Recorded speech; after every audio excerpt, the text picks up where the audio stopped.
Hi, I'm Missy Wryn. Welcome to the Horse Training Question and Answer Series 1. Question number 5 comes from Christine of Oregon. And she writes, I have a green horse I'm working with on my own.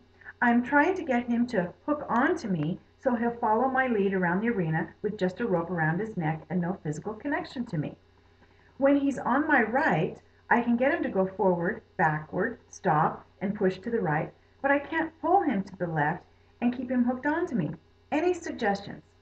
Yes, Christine, one of the issues, very common, is horses are either right-eyed or left-eyed. And about 85-90% of horses are left-eyed, which means when your horse is on the right side of you, he's looking at you with that left eye. And he's naturally going to connect with you because he does better. He's left-eyed, which is to say right-handed or left-handed. So he's left-eyed, he's going to follow you. But on that right side, he's not developed.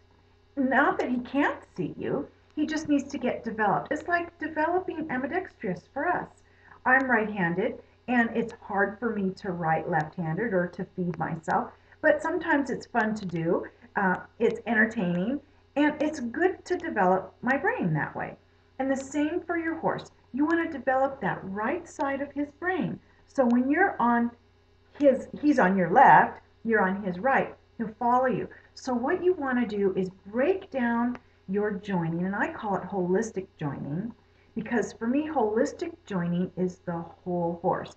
Just as my holistic horsemanship, I'm training the whole horse. So you want to break down that joining in tiny little baby steps on the right side. And you want to work that right side 70% of the time in whatever you do, whether it be the groundwork or the saddle work. You want to work that right side so that he can develop that brain and make those connections in his brain. So break it down, love him up, get him to hook just a little bit. And what I'll do is I will walk in a circle, kind of yielding those hindquarters. So I'm walking to my right, his right, my left. Well, actually, I've got myself turned around. I've turned around, I'm looking at his bottom. So it's my right and his right. And I kind of walk towards his bottom as I reach out with my hand so that his nose will follow my hand. And he may take just one step, and I'll stop and I'll praise him, good boy, and I'll rub that neck. Remember, rubbing that neck, appreciation, is the number one of the 4 core emotional concerns that we share with humans. We do better when we're appreciated, so do our horses. So I want you to get him to take one step and praise, and then a couple more steps and praise. Now, if he walks off or turns away, you make it your idea by running him off. You get out of here now, and now when he's moving his feet, it's your idea. Because remember, to be a horse's herd leader, it's he who moves the other's feet first is in control.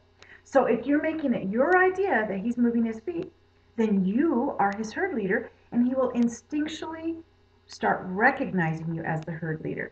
So work that right side more, 70% than the left, and break it down into baby steps and reward for every little try that he does. Remember, make the right thing easy and the wrong thing uncomfortable. Okay, I hope that answers your question, Christine. If you have a question for me, email me, missy@horsemareship.com. Thank you for joining me.